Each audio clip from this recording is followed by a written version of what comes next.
Your excellency, राष्ट्रपति जी, दोनों देशों के डेलीगेट्स, मीडिया के सभी साथी, नमस्कार। कालिम मेरा।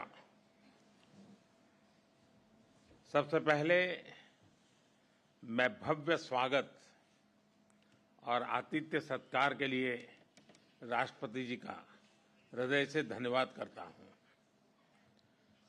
कल जब से मैंने साइप्रस की धरती पर कदम रखा है, राष्ट्रपति जी और यहां के लोगों ने जो अपनापन और स्नेह दिखाया, वह सीधे दिल को छू गया।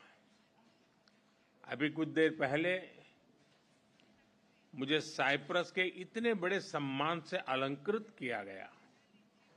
ये सम्मान केवल मेरा नहीं, 140 करोड़ भारतीयों का सम्मान है।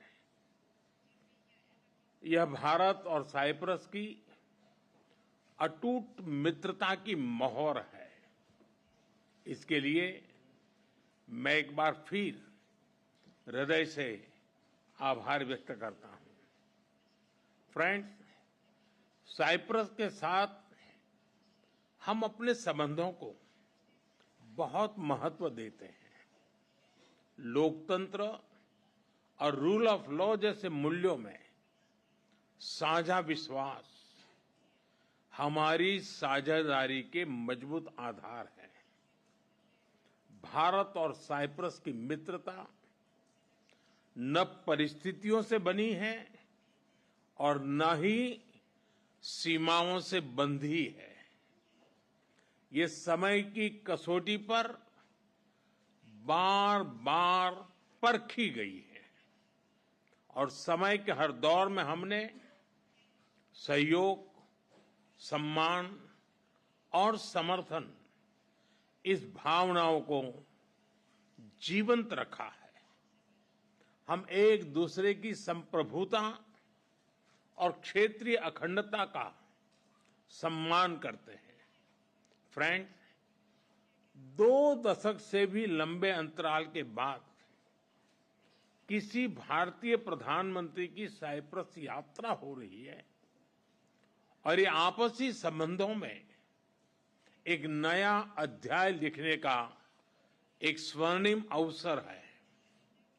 आज राष्ट्रपति जी और मैंने द्विपक्षीय संबंधों के सभी पहलुओं पर व्यापक चर्चा की। साइप्रस के विजन 2035 और विकसित भारत 2047 के विजन के कई पहलुओं में समानता है। इसलिए हम साथ मिलकर भविष्य को आकार देंगे। अपनी साझेदारी को स्ट्रैटेजिक दिशा देने के लिए हम अगले 5 वर्षों के लिए एक ठोस रोडमैप बनाएंगे। रक्षा और सहयोग को और मजबूती देने के लिए द्विपक्षीय डिफेंस कोऑपरेशन प्रोग्राम के तहत रक्षा उद्योग पर बल दिया जाएगा। साइबर और मैरीटाइम सिक्योरिटी पर अलग से डायलॉग शुरू किया जाएगा। क्रॉस बॉर्डर टेररिज्म के विरुद्ध भारत की लड़ाई में साइप्रस के सतत समर्थन के लिए हम बहुत बहुत आभारी हैं। आतंकवाद, ड्रग्स और आर्म्स की तस्करी की रोकथाम के लिए हमारी एजेंसीज के बीच रियल टाइम इंफॉर्मेशन एक्सचेंज का मैकेनिज्म तैयार किया जाएगा। हम दोनों सहमत हैं कि हमारे आपसी व्यापार और निवेश में बहुत पोटेंशियल है। कल राष्ट्रपति जी के साथ मैंने दोनों देशों के आर्थिक संबंधों को लेकर बिजनेस जगत में एक उत्साह और सिनर्जी को महसूस किया। हम एक पारस्परिक लाभकारी भारत और ईयू फ्री ट्रेड एग्रीमेंट को साल के अंत तक संपन्न करने के लिए काम कर रहे हैं। इस साल भारत, साइप्रस और ग्रीस बिजनेस और इन्वेस्टमेंट काउंसिल भी लॉन्च किया गया है। इन इनिशिएटिव से दोनों देशों के बीच आपसी व्यापार और निवेश को भी बल मिलेगा। Technology, innovation, health, agriculture, renewable energy, climate justice जैसे क्षेत्रों में आपसी सहयोग पर भी विस्तार से बात हुई है। साइप्रस में योग और आयुर्वेद के प्रसार को देखकर हम उत्साहित हैं। भारतीय टूरिस्ट के लिए भी साइप्रस एक पसंदीदा डेस्टिनेशन है। उनके लिए डायरेक्ट एयर कनेक्टिविटी बनाने पर जोर दिया जाएगा। हमने निश्चय किया कि मोबिलिटी एग्रीमेंट को जल्द पूरा करने के लिए काम किया जाएगा। फ्रेंड्स, यूरोपियन यूनियन में साइप्रस हमारा विश्वसनीय पार्टनर है। अगले वर्ष साइप्रस की यूरोपियन यूनियन अध्यक्षता के लिए हम शुभकामनाएं देते हैं।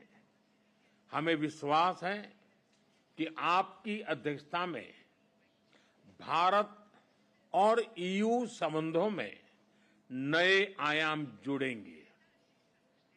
वीएन को समकालीन बनाने के लिए जरूरी रिफॉर्म्स को लेकर हमारे विचारों में समानता है।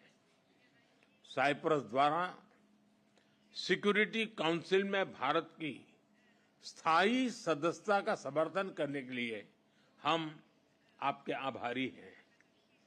पश्चिम एशिया और यूरोप में चल रहे कॉन्फ्लिक्ट को लेकर हम दोनों ने चिंता व्यक्त की है। इनका नकारात्मक प्रभाव केवल उस क्षेत्र तक सीमित नहीं है।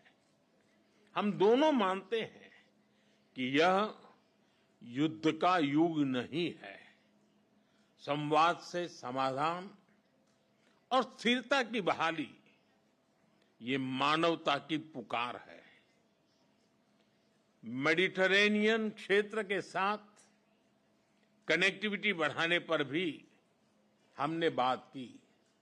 हम सहमत है कि India middle east Europe economic corridor से क्षेत्र में शांति और समृद्धि का मार्ग प्रशस्त होगा। राष्ट्रपति जी, मैं आपको भारत यात्रा के लिए सादर निमंत्रित करता हूं। आशा करता हूं जल्द ही भारत में आपका स्वागत करने का अवसर मिलेगा। एक बार फिर इस विशिष्ट आतिथ्य और सम्मान के लिए बहुत बहुत धन्यवाद।